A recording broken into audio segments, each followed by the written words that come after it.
Today, we're diving into a really profound conversation between Pastor Ejimi and Femi Lazarus.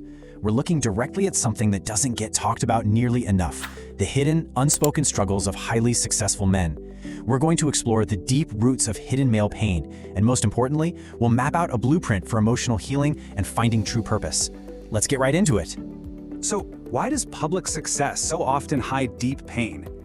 We live in a society that constantly measures a man's worth by his tangible achievements. But here's the really uncomfortable reality. Checking all those external boxes of success, it rarely equates to private, internal wholeness. A man can literally have the corner office, the perfect family portrait, and an overflowing bank account, and yet he could still be silently drowning. There's just this stark contrast between the trophies a man displays to the world and the reality he actually lives with. On one hand, you've got the public achievements, right? The wealth, the status, the accolades. But flip that coin, and what do you find? Private trauma, isolation, burnout, just deep brokenness. This is the heavy, unresolved emotional baggage he carries in absolute secret. And understanding this massive gap is absolutely crucial for our discussion today. Section 1. The roots of brokenness, where the pain begins.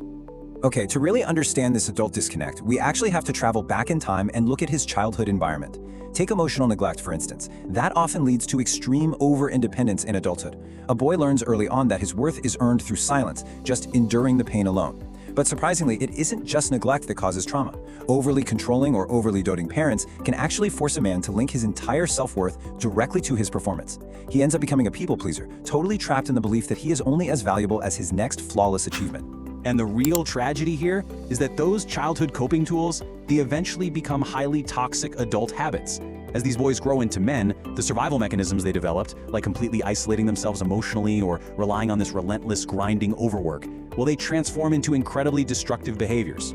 Think about it. What kept them safe at age 10 is exactly what ends up destroying their marriages and their peace of mind at age 40.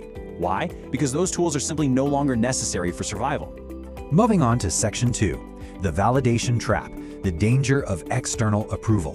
Now this leads us to an incredibly powerful, urgent warning from Pastor Ejimi. He says, whoever can validate you can break you.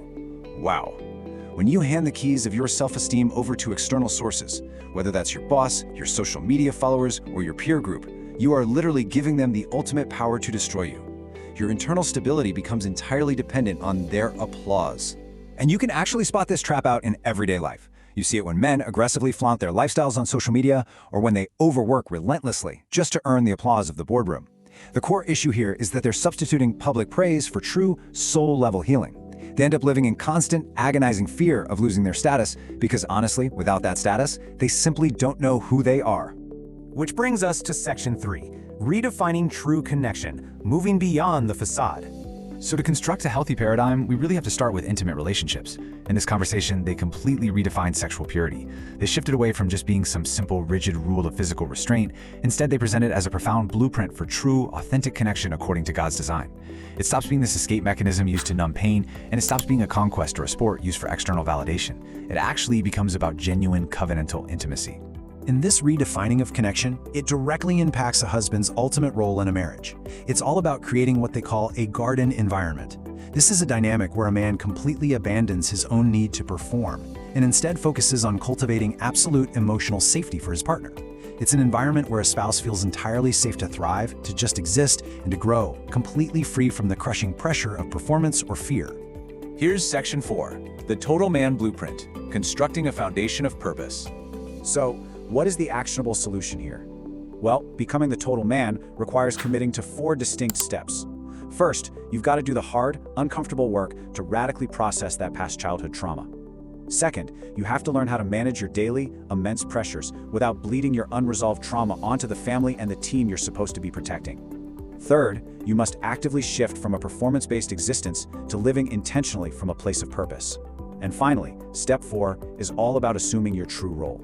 When those steps are taken and the internal healing is finally addressed, this man is totally transformed. He steps into true, purposeful leadership. He becomes a priest, a shepherd, and a prince of peace to his family and his community. He brings actual guidance, protection, and spiritual shepherding to his entire sphere of influence, rather than just projecting this empty, hollow image of success.